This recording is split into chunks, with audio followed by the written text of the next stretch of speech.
in going on Benue it because State. you didn't put paths to it. Yeah, that's what He spent his childhood in Otukpo and attended St. Francis Primary School and Wesley High School of Otukpo. Let's listen to him. Your feedback's so big, I don't know gave where us to the go. grace it's not that big. to donate to the secondary school that there you go. I passed through, the I Wesley High added School your of WhatsApp Tupo, reach. Check it out. a chapel, I did so much. and also the primary school I passed through, the St. Francis Primary School in Otupo. Fact number 3. See, it's my place. Pastor Barely Dr. Paul big. I found Enenche it. is native of Idama-speaking people. Yes, quite big. His name Enenche means Well, it wasn't new that blessing expensive. Oh yeah, mine. or new day in Idama dialect. No, mine's. You made me a bigger water. Fact number 4. Pastor Dr. Paul Enenche gave his life to Christ when he was 11 years old in 1979 and rededicated his life 7 years later in 1986.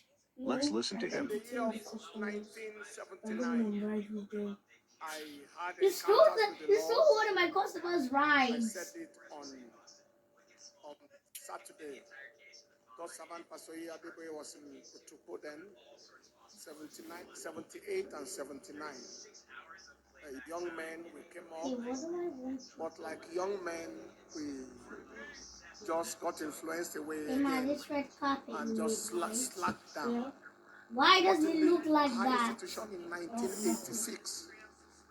My life was going in a particular direction, and one night of the 12th of May of 1986, around 2 a.m., my heart was beating so fast, and I had some secret visitation, and the voice told me, if you die now, where are you going?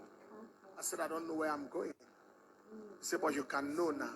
Long story made short, within 2 hours, between 2 a.m. to 4 a.m., I rededicated my life to Christ, gave myself over to God in that 1986. Fact number 5. Pastor Dr. Paul Enenche was a member of Deeper Life Bible Church, where he served in the choir. Let's listen to him. It was on the campus, and I began to look for which fellowship, and I have a brother who is still a member of Deeper Life Church here today. And I remember how he has invited us to Deeper Life several times. And then I looked forward to Deeper Life Campus Fellowship. And I went to the campus fellowship, cleaned the chairs before the others arrived, and then stood outside and began to usher people who were old members of the fellowship. And they were looking at me wondering, which old usher is this? And this was my first time. I ushered them all in, and then became a very fervent member of the Deeper Life Campus Fellowship. We will take buses from the campus to the church in town every Sunday. I became a member of the Deeper Life Choir. I was involved here, involved there. Fact number 6. Pastor Dr. Paul Enenche and his wife are both medical doctors. They studied medicine at the University of Jos, Plateau State, Nigeria. Let's listen to You're him. qualified medical doctor. That's right. And so is your wife, and your wife actually comes from a long line of bigwig doctors, professors, and the likes. But you recount that being a doctor yourself, there was something that was much deeper than curing people, that you found you couldn't detach, you found you couldn't sleep. What was the problem, doctor? I was very miserable as a medical student first, and then a medical doctor. Very miserable in the sense that I had passion for the patients that was beyond what my medical practice could handle.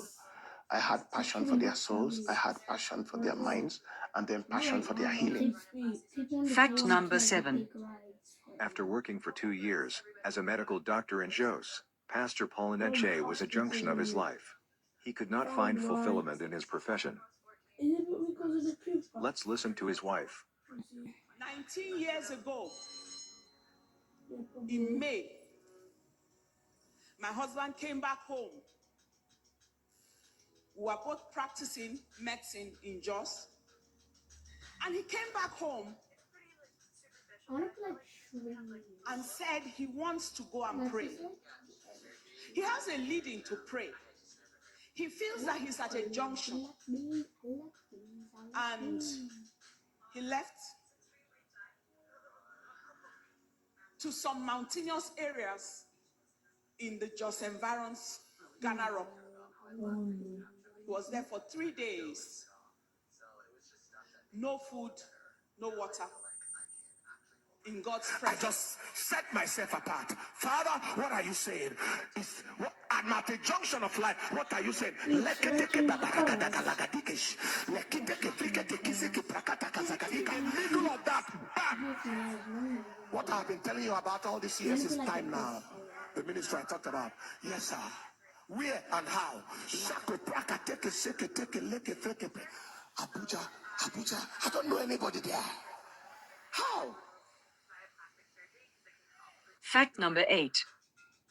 After his retreat before the Lord, Dr. Paul Enenche received the confirmation from God to let down his medical career in Jos and go to Abuja to start his new ministry. A few weeks later, he left Jos with a bag.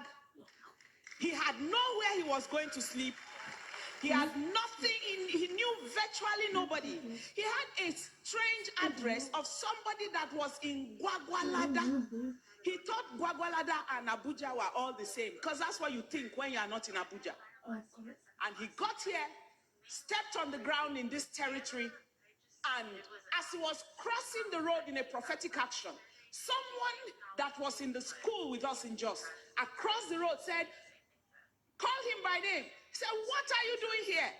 Would you like to come with me to our house? We have a small place we are staying. It was really a small place. He said, I have somewhere I'm going to in Gwagwalada. The guy said, Gwagwalada is about 45 minutes to 1 hour from here. So, as God was part of this great work from day one, he went there. All manner of mockery. To once in it, we came and lived in one room. In what we call boys' quarters here. Carriage house, or what, is that right? Just one room inside it with my wife and daughter. And many other people at once. Left something lucrative. I had the house, my wife had the house when we were practicing. It's mockery. Fact number 9. After some weeks of evangelism and outreaches, Dr. Paul Enenche held, on November 10, 1996, the first service of Dunamis Gospel Center at the Abuja Center for Arts and Culture, Area 10, with 53 people in attendance. After 2 weeks of services, the church moved to the Abuja Sheraton Hotel and Towers for 6 months. Look, did you, after the school, did you practice your... Briefly, like 2 years. Yeah, okay. You know, like 2 years. And then in 1996... And the same 96, November of 96, the church started on the 10th of November. And it was a... We were 53 people on the day we started. And finally, in June 1997, the church moved to their location, Area 1, Garki Abuja, where they stayed for almost 20 years, before acquiring the Lord's Garden land and build the Glory Dome, the 100,000 capacity church. When our church began to grow very massively, even before it was growing as massive as it was, as it is, I saw a vision in the night, a revelation in the night. Whether it was a night vision or a dream, all I knew was a revelation. Where I was brought to the land, and someone pointed to me, and this is your land, the church's land. A landmark that identifies this. That is, in case you see this, this is the land. We looked for land, and whatever they would say is, oh, there's no land on the airport road. Oh, there can't be land there. I mean, that kind of place. What can you find? How much land can you find there? We even went somewhere else. We saw like 10 hectares opposite here, somewhere here, and they were charging us $250 million in naira. And we read it, but it didn't look real.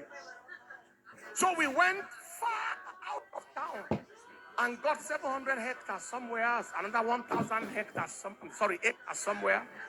So, well, if we can't find land there, there is free land in Nasarawa State. And when we're about to start doing things, God said, remember where I should. We do not irrelevant, but remember where I showed you. I will never forget what he said to me. I think I said it to my wife. He said 1 acre in my plan is better than 1,000 hectares outside.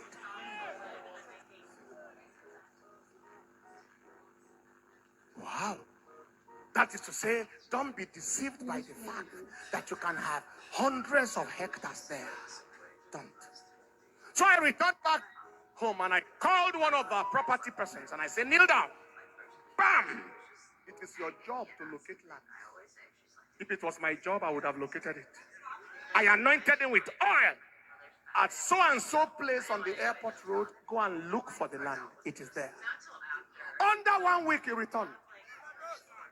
He said, I have found 500 hectares. And they are willing to sell as much as you are willing to buy. Wow. Lot made sure. Negotiations was done. And here we are. Fact number 10. The meaning of the word dunamis. Dunamis is a Greek word. It appears 120 times in the New Testament. It means power or strength. It also means moral power and excellence of soul. Somebody shout power! Somebody shout power! Somebody shout power! Fact number 11. Pastor Dr Paul Enenche is a good musician. He plays very well the saxophone and has released several music tracks over the years.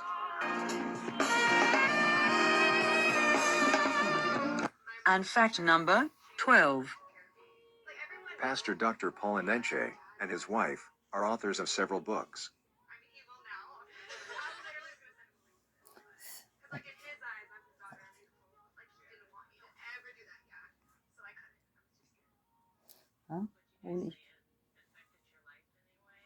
And the bonus, the overview of the Lord's Garden.